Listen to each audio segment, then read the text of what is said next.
I definitely would like to talk about the video for Peaceful Valley. Jake, the young fella that did it, Mark Gehring got a hold of him, and he's still in school, man. He's a young guy. Wow. And he knocked that thing out in 2 weeks. Wow.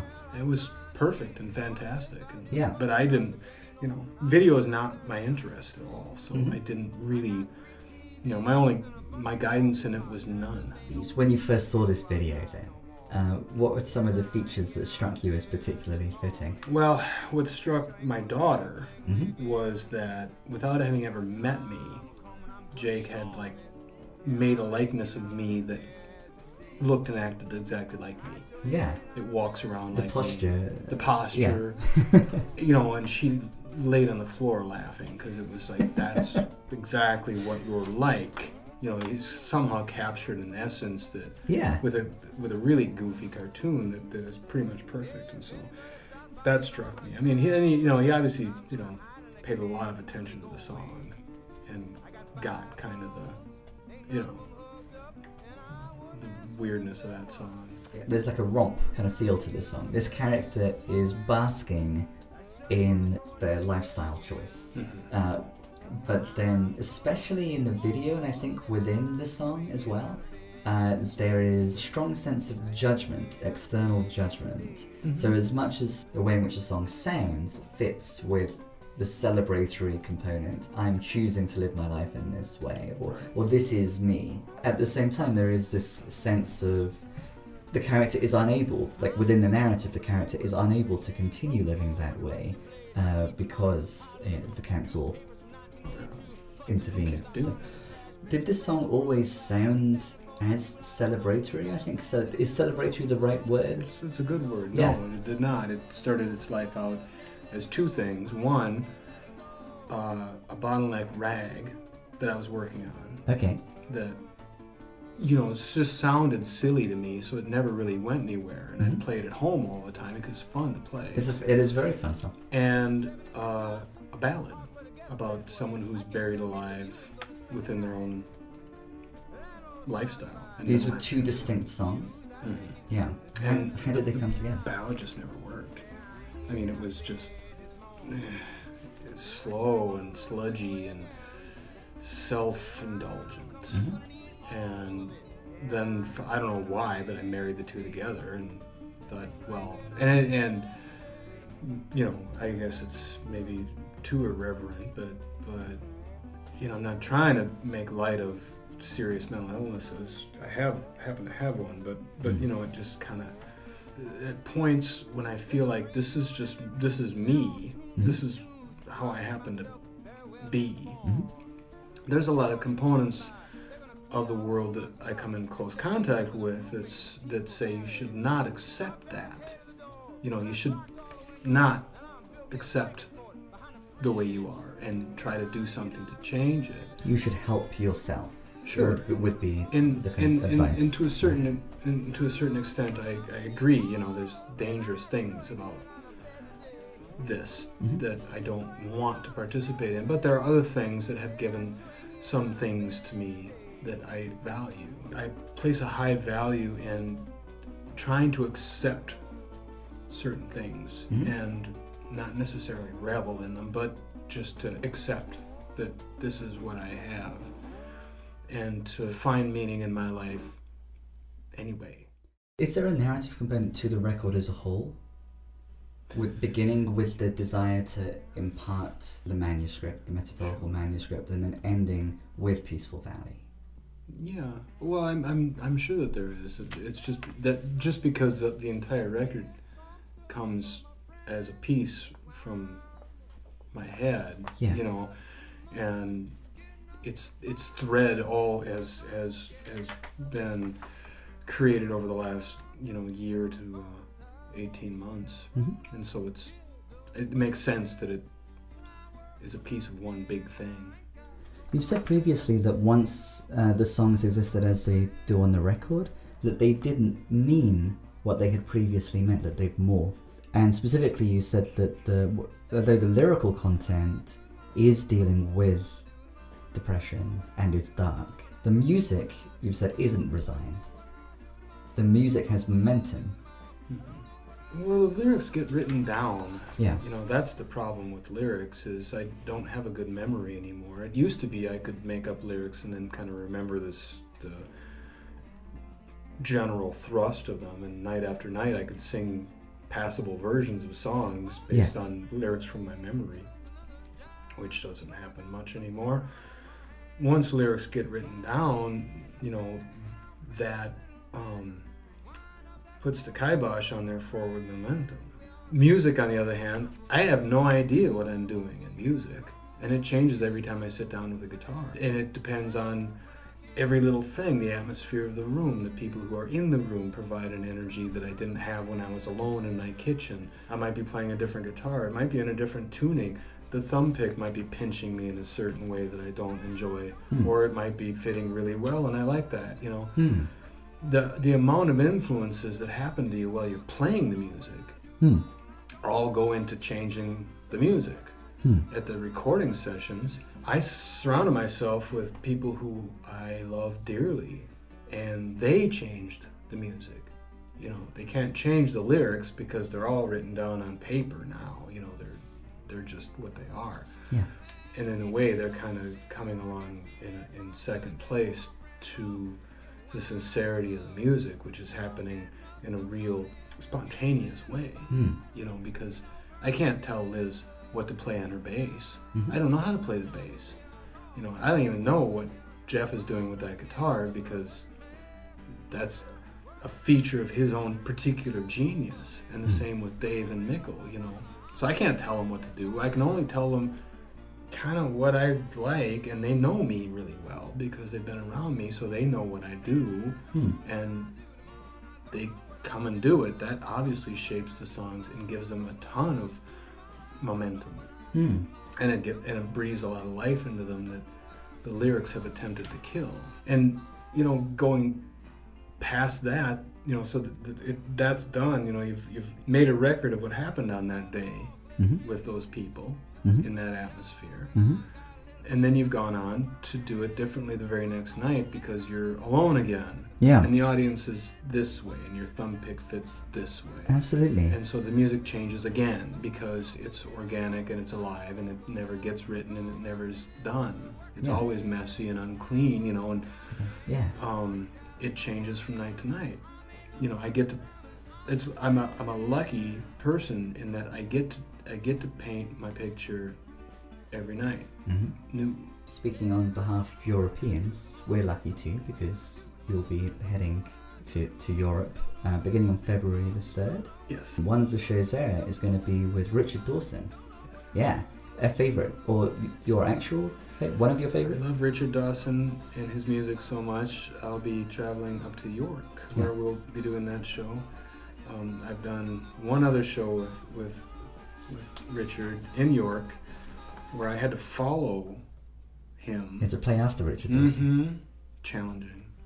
And so this time I'm hoping that I won't have to do that. Yeah. I can play my little thing and then just sit back and revel in the intensity that he creates on stage. Describing his intensity to me yesterday when you were in the studio, he was saying that there were some songs that he would perform a cappella.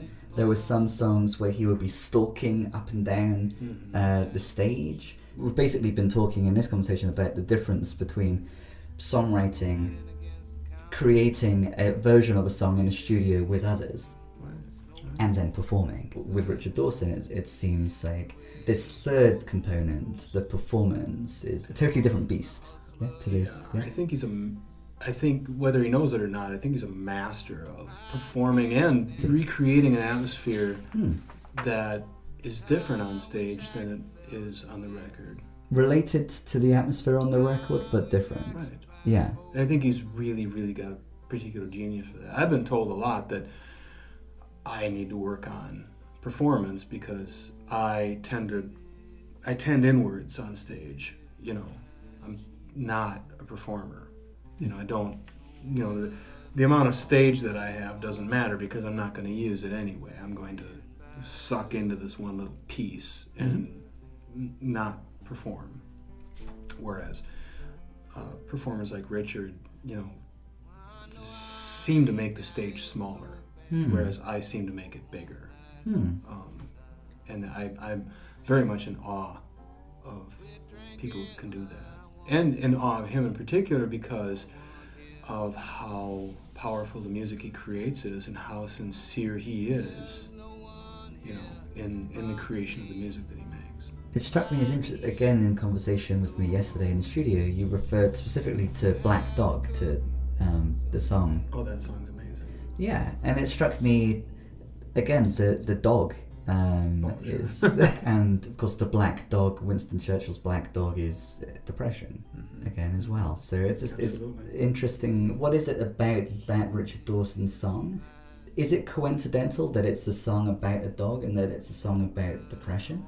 No, I think that's probably coincidental. I think that song and Wooden Bag, Okay.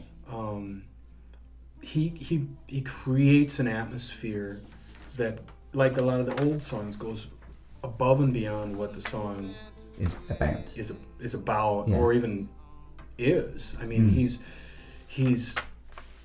done what, I think a lot of songs have taken generations to do. A lot of songs created their atmospheres out of the folk process, getting a hold of them over and over and over again, and shaping them into a certain thing. Wooden Bag, for example, is a song that seems like it's gone through a lot of that stuff, even though he wrote it. It's just like this massive kind of atmosphere around this song Yeah. that I find different pieces about the song that I love every time I hear it. And Black Dog is my favorite, that I never get tired of the imagery and the atmosphere that he manages to create. How would you describe the atmosphere of Ragged and Dirty? I don't know the lineage as well of Ragged and Dirty. The version that I'm taking, and I'm assuming the first recorded version of it, is William Brown's 1937 recording for Alan Lomax. William Brown only recorded 2 songs, and both on that same night, Ragged and Dirty and Mississippi Delta Blues, which a lot of guitar players have, like, those 2 songs, it's like, are challenging to play and represent a style of Delta Blues that a lot of real guitarists aspire to. But I, in particular, Ragged and Dirty, I think has an atmosphere about it that I was just immediately attracted to, and started trying to learn how to play it as soon as I heard it when I was I was in my teens. I don't remember exactly how old I was. I was in my teens. In Alan Lomax's book, Land Where the Blues Began, he describes the performance that you were just referring to. And he says, William Brown began to sing in this sweet, true country voice, poking in delicate guitar passages at every pause, like the guitar was a second voice. And as I was witnessing you give the performance that the viewers are about to witness too, that's something that struck me as happening too, this idea of like the guitar line almost serving as a second voice. Yeah. Is that something that you think is part of the atmosphere of this song? I think that's part of the atmosphere of a lot of the songs that I love the most of that tradition. Yeah. Is that the guitar was providing a narrative of its own, or in a lot of instances finishing a narrative that had been started by the vocals. But that song, for me, has almost always been primarily about what the guitar is saying. What is the guitar saying? Well, I don't know, but the guitar sets the tone for, the atmosphere of the song. It sets the attitude of the song more for me than the lyrics do. Yeah. The lyrics are pretty, as far as like, the genre of folk blues, the lyrics are not unusual. Yeah. Itinerant folks, traveling verses about, staying with you, or can I stay with you, or I'm leaving town, I wish I were dead, all those kind of things. Pretty, normal fare. Those guitar parts, though, are weird. And, when you hear them, you're not hearing a normal sounding Delta blues song. Are they at odds with some of those generic features, do you think? I think so. Yeah. I think so. They're playing them is different. I mean, it's you feel like you are participating in something quite a bit larger than yourself. When I first kind of got them, when I first kind of felt like I got a handle on playing a version of it, and it's an arrangement. It's my own shortcomings applied to this music. But when I felt like I got to the point where I could inhabit the song, I was participating in something a little bit bigger. Thank you very much for discovering that these two shoes fit and sharing them with us at the Minnehaha Recording Company and on Back to the City. I hope you have a wonderful time in Europe. I will. Thank you. Yeah, you're welcome. Do you have any post-European tour plans? Yeah, well, my first show back in the States is 2 days after I land. Wow. And I'll, kind of be on the road through the rest of March. April, I'm taking some time off to collect my thoughts and work on some new music that I've been kicking around. And then in May, I head for Texas and start all over again and, work my way back through to the wintertime on the road. That sounds like a good set of plans. Yeah. Wouldn't have it any other way. Thank you very much for coming in today and for sharing these performances with us. It's a pleasure. To close today's show, this is Charlie PARR at the Minnehaha Recording Company performing Ragged and Dirty.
Crept up to my baby's house, Lord, I could not see through the blind.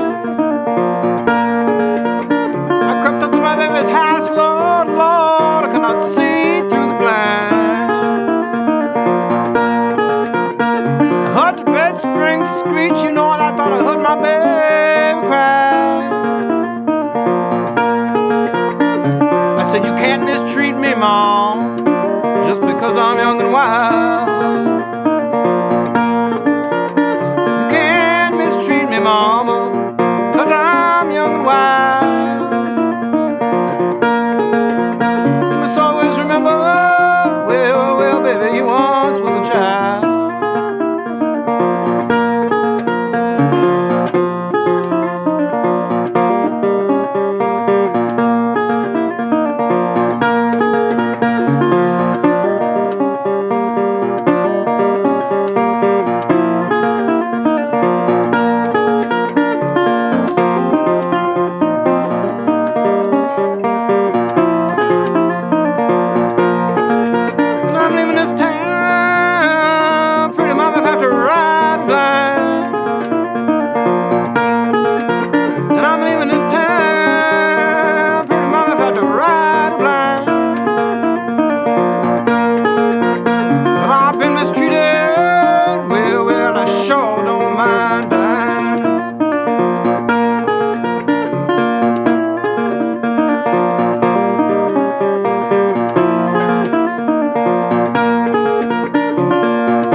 hungry, mama, and I'm a ragged and dirty too. I'm broken, hungry, mama, ragged and dirty too. If I clean up some little bed